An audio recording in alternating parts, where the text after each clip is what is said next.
Hi guys, प्रेरणाची दुनिया चॅनलमध्ये तुमच्या सगळ्यांचं स्वागत आहे। सो फायनली मी सी सेक्शन एक्सपिरियन्सवरचा माझा पर्सनल एक्सपिरियन्सवरचा व्हिडिओ आज घेऊन येत आहे। खूप दिवस झालं बनवायचा आहे। सो फायनली तर मी फुल स्क्रॅचपासून सांगणार आहे, म्हणजे काय काय झालं माझ्या डिलिव्हरीचं तिथून स्टार्ट करणार आहे। ते काय काय प्रिकॉशन्स घ्यायच्या, काय काय प्रोसेस असते त्या सगळ्यापर्यंत मी तुम्हाला सांगणार आहे। तर 5 डिसेंबरला माझी डिलिव्हरी झाली आणि 3 डिसेंबरपासून मला पेन होत होता जेव्हा मी पुण्यामध्ये होते। बट जस्ट मला 9वा महिना लागलेला होता आणि पेन स्टार्ट झालेला होता। सो मला असं वाटलं की मी दगदग केली आहे का, मी इकडं शिरायला माझ्या माहेरी येणार होते तर मी पॅकिंग केली आहे त्याच्यामुळे मला पेन होतोय का। सो ह्या सगळ्या गोष्टी माझ्या डोक्यात होत्या। तो लेबर पेन असेल असं मला बिलकुलच वाटलं नाही, त्यामुळे मी असं म्हटलं की ठीक आहे, एवढं काही सिरियसली घेतलं नाही। त्या दिवशी मी रविवार होता आणि त्या दिवशी मी ज्या डॉक्टरांकडे माझी ट्रीटमेंट चालू होती त्यांच्याकडे मी गेले पण होते की बघूया बाबा मला पेन होते काय। पण नेमकं संडे होता त्याच्यामुळं ते हॉस्पिटल बंद होतं। त्याच्यामुळे मग म्हटलं आता काही थांबण्यात अर्थ नाही, आपण डिरेक्टली शिरायलाच निघूया। त्याच्यामुळे मग आम्ही यायला निघालो। मग येताना पण थोडा थोडा पेन असा मला जाणवतच होता। मग आम्ही घरी आलो। माझा असा चालला होता विचार की हां डिरेक्टली घरी जावं की तिथूनच हॉस्पिटलमध्ये जावं, म्हणजे इस्लामपूरमध्ये मी ट्रीटमेंट घेणार होते तर तिकडेच जावं, म्हणजे हे मला फील होत होतं।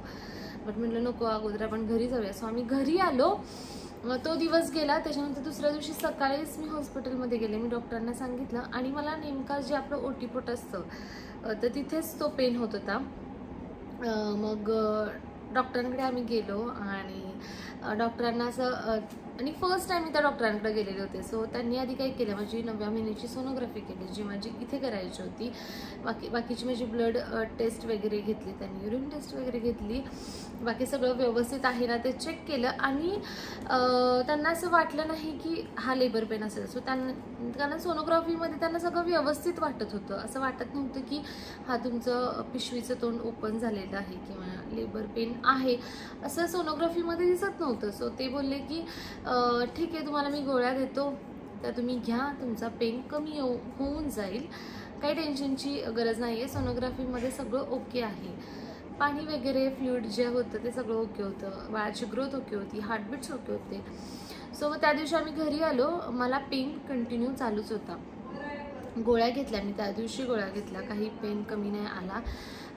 दुपारी घेतला, रात्री घेतला, कमी नाही आला आणि रात्री जशी मी झोपले तसा माझा तो पेन वाढला त्या दिवशीचा। आणि लिटरली म्हणजे अशी कळ यायची ना की मला असं त्यावेळेस फील व्हायला लागलं की हा लेबर पेन असू शकतो, कारण मी व्हिडिओज पण चेक केले आणि गॅपनं कळा येत होत्या।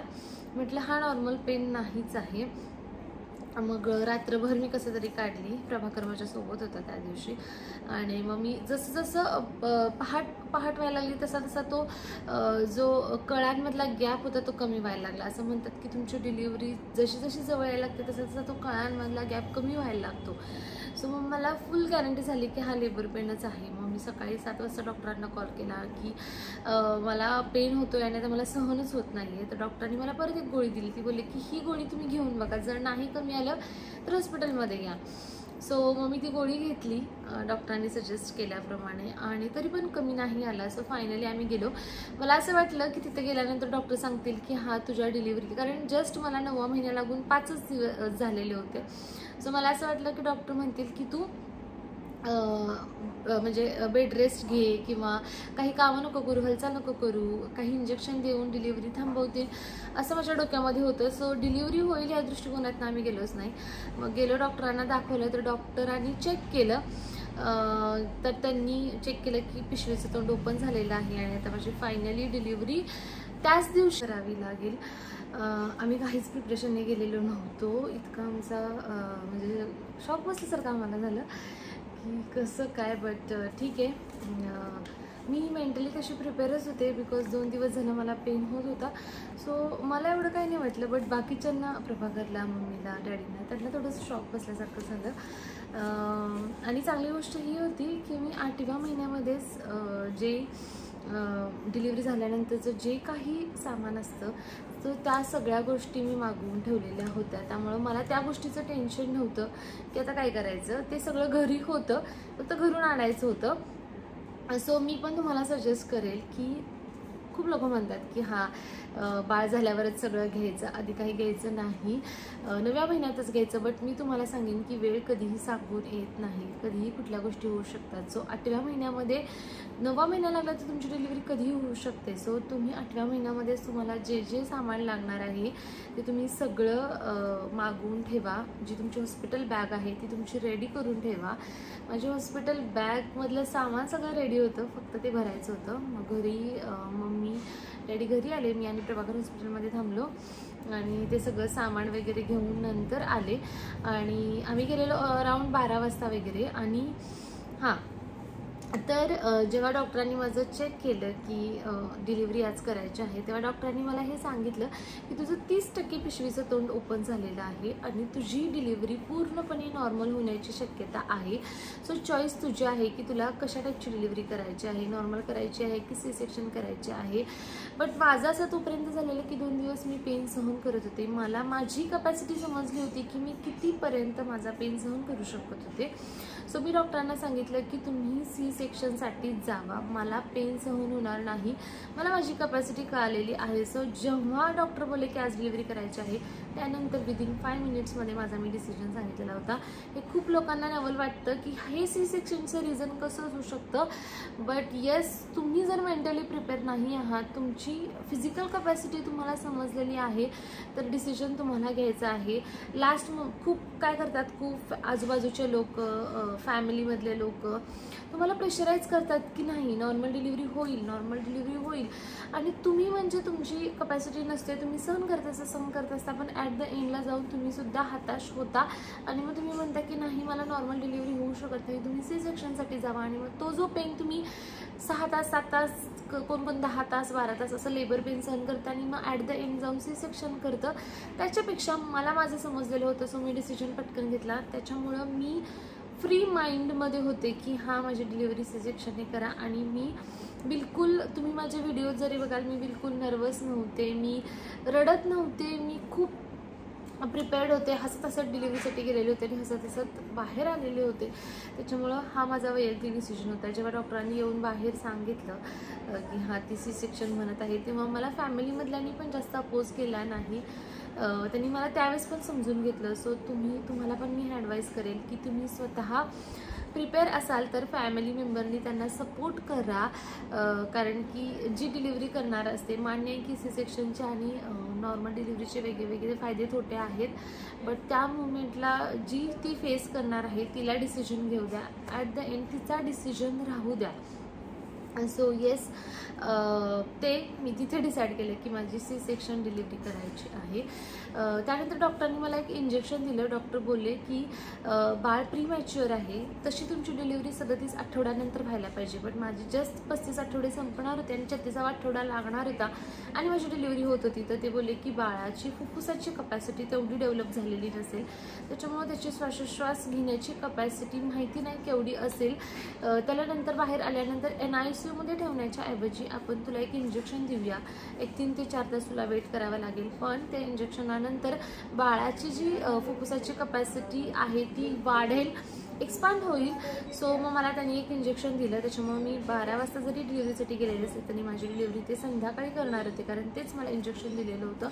सो त्यांनी मला सलाईन लावला, सलाईनमधून ते इंजेक्शन सोडलं आणि अराऊंड 6 वाजता ते मला डिलिव्हरीसाठी घेणार होते आणि 6 वाजता त्यांनी मला डिलिव्हरीसाठी घेतलं. तोपर्यंत काहीतरी 2 सलाईन त्यांनी मला लावलेल्या होत्या आणि मी निवांत पडून होते. मग 6 वाजता त्यांनी मला डिलिव्हरीसाठी घेतलं आणि 6:15 वाजता तर माझी डिलिव्हरी झाली. जेव्हा माझं सी सेक्शन चालू होतं तेव्हा तुम्हाला एक भूल देतात. भूल म्हणजे एक भुलीचं इंजेक्शन असतं जे तुमच्या पाठीमध्ये दिलेलं असतं, पाठीच्या एका शिरीमध्ये दिलेलं असतं. आणि त्यानंतर तुमचा ब्रेस्टचा जो खालचा भाग आहे तो पूर्ण अर्धा भाग, त्याच्यामध्ये तुम्हाला ती भूल चढलेली असते, पण तुमच्या पोटाच्या वरचा जो पोर्शन आहे त्यामध्ये तुम्हाला सगळं कळत असतं आजूबाजूचं, तुम्हाला ती भूल नसते. त्याच्यामुळं मला आजूबाजूला काय चाललेलं आहे हे सगळं जाणवत होतं. पिलू उठलेलं आहे. सो मग मी ब्लॉग थोड्या वेळाने कंटिन्यू करते. सो पिलूला दूध पाजलं आणि पिलू आता परत झोपलेलं आहे. सो मी कुठं होते, मला जेव्हा माझी भूल दिली तेव्हा अर्धा पोर्शनवरचा माझा व्यवस्थित होता, त्याच्यामुळे मला आजूबाजूचं सगळं कळत होतं. फक्त डोळ्यावरती त्यांनी माझ्या एक असं काळी पट्टी टाईप टाकलेलं होतं, ज्याच्यामुळं की मला पूर्ण दिसू नये, बट मला थोडंफार दिसत होतं. आणि जेव्हा 6:15 वाजता पिलू बाहेर आला, त्यांचा रडण्याचा जेव्हा आवाज आला, तेव्हा मला कळालं की हा माझी डिलिव्हरी झालेली आहे आणि बेबी बाहेर आलेला आहे. सो 10 ते 15 मिनटामध्ये सी सेक्शनमध्ये बेबी बाहेर येतो. आणि बट डॉक्टरांनी मला सांगितलं नाही की तुला बेबी बॉय झालेला आहे की बेबी गर्ल झालेली आहे. मी डॉक्टरांना विचारलं की मला काय झाले, आवाज आल्या मग ते मला बोलले की सस्पेन्स राहू देत, तुला कळेल बट सगळं झाल्यानंतर. सो बेबी बाहेर आला, त्याला नंतर क्लिनिंगला वगैरे नेतात. बाहेर सगळ्यांना त्यांनी न्यूज दिली, बट नंतर मग स्टिचेस वगैरे घालायचे असतात. सो हे सगळं प्रोसेस चालू राहते. सो हे सगळं मला कळत होतं, बट मला काहीच त्रास झाला नाही. इवन डिलिव्हरी वेळी झाला नाही, नंतर पण काहीच जाणवलं नाही. सो मी बाहेर येताना पूर्णपणे हसतच बाहेर आलेले होते. मला काहीच, कारण त्यावेळी पूर्ण सुंदर भाग असतो. सो तुम्हाला असं पूर्ण थंडी वाजेल वगैरे म्हणून असं पूर्ण ब्लँकेट वगैरे घालून बाहेर नेतात. सो मला बाहेर नेलं, मी सगळ्यांना भेटले, पिलूला बघितलं आणि तो क्षण म्हणजे काय म्हणतात त्याला, सांगू शकत नाही. त्या भावनेसाठी माझ्याकडे शब्दच नाही आहेत. पिलूला बघितलं आणि मग त्यावेळेस खरं थंडी वाजत असते, असं तुम्हाला कवर केलेलं असतं. बट डॉक्टरांनी मला सांगितलेलं होतं की तुला काहीच खायचं नाही, पाणीसुद्धा प्यायचं नाही आहे. दुसऱ्या दिवशी सकाळीपर्यंत 7 वाजेपर्यंत मला काहीच खायचं प्यायचं काहीच नव्हतं. आणि युरिनसाठी पण तुम्हाला एक पाईप आणि खाली पिशवी असते, त्याच्या थ्रू तुमची युरिन जात असते. सो तुम्ही आहे त्याच पोझिशनला असता. दुसऱ्या दिवशी सकाळी 7 वाजता मग डॉक्टर बोलले की तू चहा, कॉफी, लिक्विड काही घेऊ शकतेस आणि पाणीसुद्धा पिऊ शकतेस. सो मी रात्रीची अशी वाट बघत होते की कधी सकाळ होते, कारण तुम्हाला असं घशामध्ये कोरड पडल्यासारखं जाणवत असतं. तुम्हाला पाणी प्यायला पाहिजे असतं, कारण पूर्ण तो दिवस आणि दुसऱ्या दिवशी सकाळी तुम्हाला डिलिव्हरी पाहिजे असतं. सो मग सकाळी 7 वाजता मला आठवते पहिल्यांदा पाणी पिले आणि डॉक्टर बोलले की तू चहा अवॉइडच कर शक्यतो, कारण की ॲसिडिटी होऊ शकते. बट मी त्या दिवशी चहा बिस्किटच खाल्ले, कारण स्टार्टिंग कशापासून करणार, म्हणून मी चहा बिस्किटच खाल्लेले होते. आणि मग नंतर लिक्विड आणि नॉर्मल जेवण जे बोलले की मला वरण भात, भाकरी आणि त्या दिवशी म्हणजे सेकंड डेला भाजी, असं तू जेवण जेवू शकतेस. मग मी त्या दिवशी सकाळी ते जेवण जेवले. आणि डॉक्टर बोलले की तुझं डोकं दुखेल, सो 3 वेळाच तू कॉफी पी. सो त्या दिवशीपासून जी मी कॉफी पिते ती आजपर्यंत पितच आहे. जास्तीत जास्त लिक्विड घ्यायचा दिवसामध्ये प्रयत्न कर. सो हे झालं खाण्याचं, त्या दिवशीच्या खाण्याचं. त्यानंतर स्टिचेस कशा असतात तुम्हाला सी सेक्शनमध्ये, तर म्हणतात की तुमचं एका टाक्याचं ऑपरेशन झालेलं आहे, जे की डिझॉल्विंग स्टिचेस असतात, म्हणजे विरघळणारे टाके असतात. पण आतमध्ये किती असतात तुम्हाला माहिती नसतं, डॉक्टर पण एक्झॅक्टली नंबर सांगत नाहीत, बट असतात टाके बऱ्यापैकी आतमध्ये. तर मला कसं होतं, वरच्या साईडला असं पॅक केलेलं होतं आणि कडेला ना, दोन्ही साईडच्या कडेला दोऱ्याने थ्रेडने बांधलेलं होतं. सो तो एक पेन तुम्हाला जाणवतो. त्या पेनमुळे ना तुम्हाला उठताना, बसताना, हालताना खूप त्रास होतो त्या थ्रेडमुळे. आणि तो टाका विरघळणाराच असतो, बट कडेला ते पॅक राहण्यासाठी थ्रेड बांधलेले असतात, असं असतं.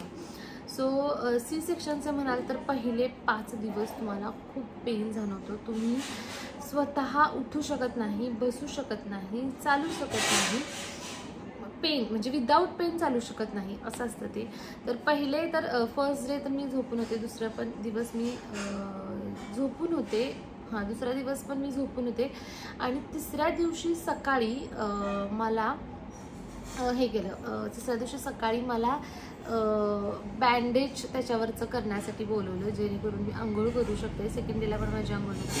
थर्ड डेला मी सकाळी मला त्याच्यावर असं बँडेज, वॉटरप्रूफ बँडेज लावणार होते की जेणेकरून मी आंघोळ करू शकते आणि युरिनची बॅग पण काढणार होते. सो ऑपरेशन झालं त्या दिवशी आणि दुसऱ्या दिवशी पूर्ण वेळ माझ्या युरिनची बॅग होती. आणि आणि ते बेड पण कसे असतात ना, असे वर खाली होणारे असतात. सो कुणाच्या तरी सपोर्टने असं थोडंसं वरती बसू शकता तुम्ही, बट पेन होतो.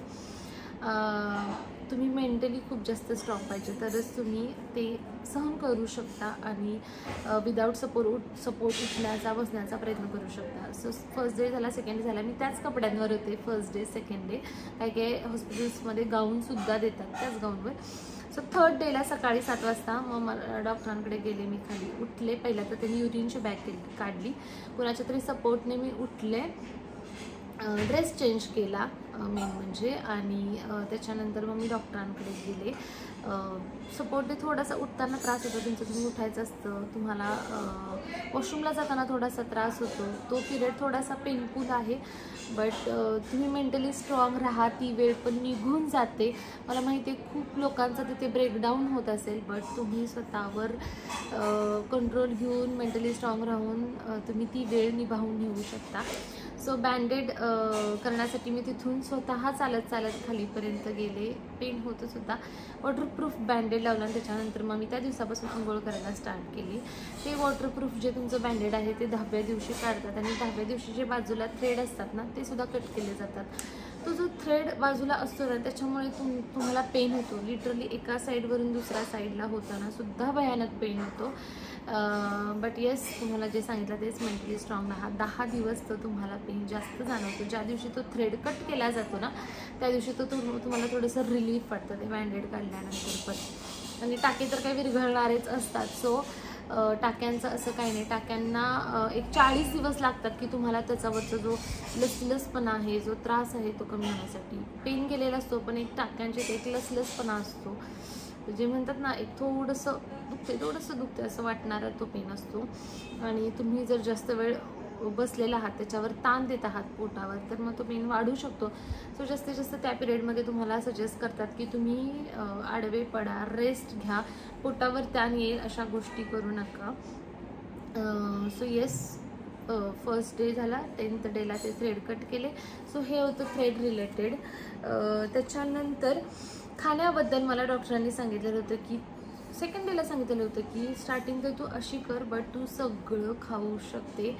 काहीच अशी गोष्ट नाही की जी तू अवॉइड कर. फक्त तुला जे सूट होतं, तुला जे खाऊ वाटतं ते तू खा. तुझ्या शरीराच्या कपॅसिटीप्रमाणे तू खा. त्यामुळं मी काहीच खाण्यासाठी बंधन ठेवलेलं नव्हतं. मी सगळं खात होते. फक्त मला पर्सनली तिखट जास्त खावंसं वाटत नव्हतं. सो मी त्याच्यामध्ये तूप घालून खायचे, तूप घेऊन खायचे. बट मला सपक जेवण पण पूर्णपणे जात नव्हतं. आणि दुसरी गोष्ट म्हणजे मीच एका व्हिडिओमध्ये पाहिलेलं होतं की जर तुम्हाला तिखट खायचं अवॉइड करतात, घरातले म्हणतात की खाऊ नको, तिखट नाही खायचं, त्याचं रिझन हेच आहे की तुमचं जागरण होत असतं. कारण तुमच्या बाळाचं फिडिंग तुम्हाला 2-2 तासाने करायचं असतं. आणि त्यामुळे तुम्ही तिखट खाल्लं तर तुमचं अपचन होऊ शकतं, तुम्हाला ॲसिडिटी होऊ शकते. आणि हेच रिझन आहे की तुम्हाला तिखट खायला अवॉइड करतात. सो तुमच्या शरीराला सूट होईल तसं खा. आणि हे जे लोक सांगतात की तू हे खाल्लंस तर बाळाला असं होईल, ते खाल्लंस तर बाळाला असं होईल, असं काहीही नसतं. ते खाण्याचा संबंध फक्त आणि फक्त तुमच्या हेल्थ रिलेटेड असतो. तुम्ही नीट राहावं म्हणून असतं, कारण तुम्ही बाळाला दूध देत असता म्हणून. अदरवाईज काहीच रिझन नाही तुमच्या खाण्याच्या आणि बाळाचा त्याच्यावर इफेक्ट होण्याचा. तुम्ही कुठल्याही डॉक्टरकडे जा, सगळे डॉक्टर तेच सांगतात की तुमच्या खाण्याचा आणि बाळाचा दुधाचा काहीही संबंध नाही. सो हे एक पूर्णपणे मिथ आहे. सो खाऊन पिऊन मस्त राहा, आनंदी राहा. त्याच्यानंतर मी गरम पाणी पित होते. मी 4 महिन्यापर्यंत गरम पाणीच पित होते. डॉक्टर पण म्हणतात गरम पाणी प्यायचा याचा अर्थ हाच निर्जंतुक असावं म्हणून. तेच एक रिझन आहे. आणि मला पण त्यावेळेस लिटरली 4 महिन्याचं असं होईपर्यंत मला गरम पाणीच प्यावंसं वाटत होतं. जसं 5वा महिना लागला तसं मी थंड पाणी प्यायला स्टार्ट केलं, कारण उन्हाळा पण आलेला होता. सो ते बॉइल्ड वॉटर प्या किंवा बिस्लरीचं पाणी प्या किंवा प्युरिफायरचं प्या. तेच एक रिझन आहे की निर्जंतुक पाणी तुम्ही प्यावं असं. देन हां, खूप लोकांना हा फिडिंग रिलेटेड प्रश्न पडतो की तुला स्वतःचं दूध होतं का, की तू बाळाला वरचं दूध देत होतीस. तर पहिल्या दिवशी तर ऑब्व्हियसली तुम्ही बाळाला, तुम्हाला काही दूध आलेलं नसतं. मला माहिती नाही किती लोकांना दूध येतं, बट पहिल्या दिवशी तर येतच नाही. सो तुम्ही फॉर्म्युला मिल्क, डॉक्टर एक पावडर देतात जी फॉर्म्युला मिल्क ज्याचं तुम्ही बनवता. सो ते एक कोमट पाण्यामध्ये घालायचं असतं आणि तेच तुम्ही दर 2-2 तासाला बाळाला द्यायचं असतं. आणि पहिल्या दिवशी तर मला नव्हतं दुधाचा काही संबंध, दुसऱ्या दिवशी पण नव्हतं. सो फॉर्म्युला मिल्कच होतं. पहिले 5व्या दिवशीपर्यंत मला दूध आलेलंच नव्हतं. 5व्या दिवशी मला दूध आलं आणि तोपर्यंत मी फॉर्म्युला मिल्कच देत होते. सो फॉर्म्युला मिल्क देणं हा काही गुन्हा नाही आहे. ज्यांना दूध, ज्या लेडीजना येत नाही त्यांनी असं म्हणू नका की दूध नाही आहे तर मी काय करू. फॉर्म्युला मिल्क हे डॉक्टर ॲडवाईस करतात आणि ते चालू शकतं. सो तुम्ही वेट करा. तुमचं सिझरिंग जास्त झालेलं असतं, कुणाच्या शरीराची कपॅसिटी कशी आहे त्यानुसार. तर मला 4थ्या दिवशी थोडं थोडं यायला लागलं. स्टार्टिंगला तर थोडासा चीक येतो, तो बाळाला द्यावा असं म्हणतात. आणि मी तुम्हाला सजेस्ट करेल की खूप लोक सांगतात की पिळून घ्या, तुम्हाला ब्रेस्ट जड झाले की तुम्हाला दूध यायला लागतं. तर ब्रेस्ट पंपसुद्धा मिळतो, इलेक्ट्रिक आहे, मॅन्युअल आहे. मी ॲडवाईस करेल की इलेक्ट्रिकच घ्या, मॅन्युअलचा जास्त उपयोग होत नाही. Electric pump is a best असं मी सांगेल. माझ्याकडे दोन्ही आहेत. मी स्टार्टिंगला मॅन्युअल घेतलेला पण त्यांनी खूप हात दुखतो, सो मग इलेक्ट्रिक पंप घ्या.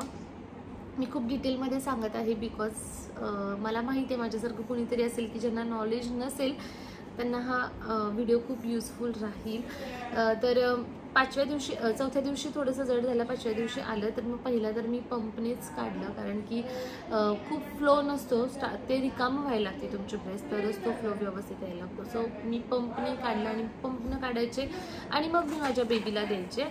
आणि दुसरी गोष्ट काय की तुम्हाला जरी दूध आलेलं नसेल सेकंड डे किंवा थर्ड डे तरी बेबीला लॅच करायला घ्या. मला माहिती आहे की C-सेक्शन झाल्यानंतर उठून बेबीला लॅच करायला घेणं खूप डिफिकल्ट आहे, खूप पेन होतो. बट ती सवय तुम्ही लावा. भले तुम्हाला दूध नाही येऊ दे बट तुम्ही लॅच करायचा ट्राय करा, कारण बेबीला एक कम्फर्ट वाटत असतो. बेबीला वाटत असतं की हां आपली आई आहे आणि तिच्याजवळ आपण आहोत, आणि त्याच फिलिंगसाठी तुम्हाला त्याला लॅच करायला जवळ घ्यायचं असतं. भले ना दूध येऊ नये पण जवळ घेऊन तुम्ही बसा. तो एक वेगळा कम्फर्ट बेबीला भेटतो, त्याच्यासाठीच एक वेगळं कनेक्शन तुमचं आणि बेबीचं डेव्हलप होतं स्टार्टिंगच्या डेजमध्ये. म्हणूनच म्हणतात की दूध नाही आलं पहिले 2-3 दिवसामध्ये तरी बेबीला घ्या आणि लॅचिंगची सवय लावा. माझ्या केसमध्ये काय होतं, बेबी प्री मॅच्युअर होता आणि फक्त 2.3 kgचा तो होता, त्याच्यामुळं त्याला पटकन लॅच करता येणं पण शक्य नव्हतं. तेवढी त्याच्याकडे शक्तीसुद्धा नव्हती. बट मी तरी त्याला घेऊन बसायचे आणि चमचा वाटीनं दूध द्यायचे. 5व्या दिवसापासून मला दूध यायला लागलं, सो मग फॉर्म्युला मिल्क द्यायचं मी कमीच केलं त्या दिवसापासून ऑलमोस्ट. मग चमचा वाटीने ते दूध पंपने काढायचे, चमचा वाटीने द्यायचे, बट लॅचिंगसाठी घ्यायचे. देन 5व्या दिवशी तुम्हाला डिस्चार्ज भेटतो. 5व्या दिवशी मी घरी आले. 5व्या दिवशी खूप लोक म्हणतात की चालत तू कशी काय फास्ट आलीस वगैरे, तर तेच मी मेंटली स्ट्रॉंग होते, त्याच्यामुळेच मी 5व्या दिवसापासूनच स्वतः चालणं, उठणं, पेन झाला तरी स्ट्रॉंग होऊन उठणं, ह्या सगळ्या गोष्टी करत होते. सो घरी आल्यानंतर पण मला इतका त्रास नाही झाला. आणि मी जसं सांगितलं की 6व्या दिवसापासून मला जास्त करून फॉर्म्युला मिल्क द्यायची गरज पडलीच नाही. 10व्या दिवसानंतर तर मी पूर्णपणे ते बंदच केलं. मी पूर्णपणे ब्रेस्ट मिल्कच त्याला 10व्या दिवसानंतर दिलं. फक्त स्टार्टिंगचे 10 दिवसच, पहिले 4 दिवस तर मी पूर्ण फॉर्म्युला मिल्क, 5व्या दिवसापासून फॉर्म्युला मिल्क कमी झालं आणि 10 दिवसानंतर बंद झालं. हे प्रत्येकासाठी केस वेगळी असू शकते, कारण ब्रेस्ट मिल्क प्रत्येकाला येण्याचं प्रमाण किती आहे हे ह्याच्यानुसार तुम्ही ठरवा. बट फॉर्म्युला मिल्क देणं पण काही गुन्हा नाही. सो त्या दिवसापासून ते आजच्या दिवसापर्यंत 5वा महिना आहे, पूर्णपणे तो ब्रेस्ट मिल्कवरच आहे. मी त्याला गुट्टीसुद्धा देत नाही. आणि बाळाचं वेटसुद्धा चांगलं गेन होतं. फक्त पहिले 1 महिना कंपल्सरी मला त्याला 2-2 तासाने द्यावं लागायचं. जसा 1 महिना झाला तसंच जसं तो डिमांड करायचा तसं मग त्याला ब्रेस्ट मिल्क देत होते. आणि माझी 1 मंथची जर्नी कशी होती, तर पहिले 1 मंथ खूप डिफिकल्ट होते, कारण की काय व्हायचं, त्याचं वजन कमी होतं त्यामुळे तो लॅच करू शकत नव्हता. सो एक तर त्याला लॅचिंगसाठी घेऊन बसायचं, दुसरी गोष्ट पंपने मिल्क काढायचं, मग त्याला चमचा वाटीने भरवायचं, असं दर 2-2 तासाला करायचं. सो कोणाची तरी हेल्प लागतच होती कंटिन्युअसली. आणि मग 1 महिन्याने मग थोडा तो लॅच करायला लागला वगैरे. बट मग काय व्हायचं, तो लॅचिंग स्टार्टिंगला काय होतं, लहान बाळं जेव्हा लहान असतात तेव्हा त्यांचं वेट कमी असतं, तर ते पटकन दूध ओढू शकत नाहीत, त्यामुळे तुम्हाला फिडिंग टाईम जास्त असतो. सो मला 1.5 तास त्याला घेऊन बसायला लागायचं कधी. आणि त्यामुळं काय व्हायचं, बॅक पेन खूप जास्त व्हायचा, स्टिचेसवरती ताण आला की तिथे थोडासा पेन जाणवायचा. बट मग ऑप्शन नसतो तुम्हाला द्यायचं असेल तर. सो पंप हा बेस्ट ऑप्शन आहे. थोडा वेळ लॅच करा जेवढं तुम्हाला शक्य आहे, अदरवाईज तुम्ही पंपनेच काढून त्याला द्या. थोड्या दिवसांना जसं जसं त्यांचं वेट वाढतं तसं तसं ते पटकन दूध ओढायला लागतात आणि मग तुमचा फिडिंग टाईम कमी होतो आणि तुम्हाला त्रास कमी होतो. सो स्टार्टिंगचे थोडे दिवस असं कोणाला होत असेल की 1.5 तास घेऊन बसायला लागते बाळाला, 2 तास कधी कधी घेऊन बसायला लागते, बट तो ओढतोच आहे. तर अशा केसमध्ये तुम्ही पंप यूज करा. तुम्ही असं म्हणू नका की मी एवढा वेळ घेऊनच बसते बाळाला, किंवा आजूबाजूची तुम्हाला तसं सांगतील तर ते बिलकुल तसं करू नका. कारण तुमची हेल्थ पण बाळाच्या हेल्थसाठी इम्पॉर्टंट आहे. तुम्ही नीट राहिलं पाहिजे, तुम्ही हॅप्पी राहिलं पाहिजे. तुम्ही पेनलेस असाल, तुम्हाला पेन होत नसेल तरच तुम्ही बाळाची काळजी व्यवस्थित घेऊ शकता. सो आधी स्वतःची काळजी घ्या. स्वतः नीट असेल तर बाळाची काळजी तुम्ही आपोआपच घ्याल. सो आणि काही जे जुने मिथ आहेत ते तसे ॲज इट इज फॉलो करू नका. तुमच्या गोष्टी नवीन जनरेशनच्या ज्या गोष्टी आहेत ते पण तुम्ही फॉलो करा.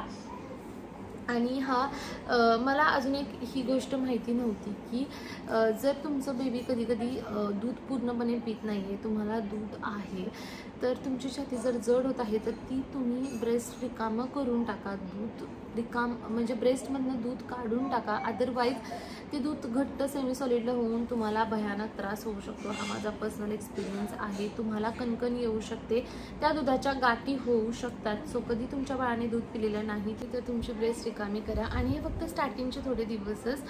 नंतर एकदा तुमचं बाळ चांगलं सक करायला लागलं तर तुमची छाती जरी जड झाली असेल तर ते पटकन दूध पिऊन टाकतं. सो हा इश्यू नंतर येत नाही. ही काळजी फक्त स्टार्टिंगचे डेजच घ्यायची आहे. आणि सी सेक्शन एक्सपिरियन्समध्ये पहिले 40 दिवस थोडेसे पेनफुल राहतात. याचं रिझन हेच आहे की तुम्हाला स्टिचेस असतात, तुम्ही जास्त वेळ बाळाला फीड करायला बसू शकत नाही. स्टिचेसवरती ताण आला तर तुम्हाला पेन होत असतो. स्टार्टिंगचे थोडे दिवस बाळ पटकन सक करू शकत नाही. आणि हा फिडिंग पिलो जरूर यूज करा. फिडिंग पिलोचा खूप चांगला यूज होतो. बेल्ट जे सी सेक्शनवाले आहेत त्यांनी, म्हणजे मला जर मी बेल्ट यूज केला तर मला त्या जागी पेन व्हायचं. सो मला बेल्ट लावता येत नव्हतं. असं म्हणतात की बेल्ट लावला तर तुम्हाला बॅकला सपोर्ट भेटतो. हे नॉर्मल डिलिव्हरीमध्ये पॉसिबल आहे, बट सीमध्ये काय होतं, तुमचे स्टिचेस असतात तिथेच, तर तुमच्या बिंबीच्या खाली, पोटाच्या खालच्या साईडला तुमचा तो सी सेक्शनचा कट असतो, तर तुम्हाला तो त्रास होतो. त्यामुळं बेल्ट लावता येत नाही. सो प्रेफरेबली दूध पाजल्यानंतर तुम्ही जास्तीत जास्त बॅकवरती झोपायचा प्रयत्न करा, त्याला आराम द्यायचा प्रयत्न करा.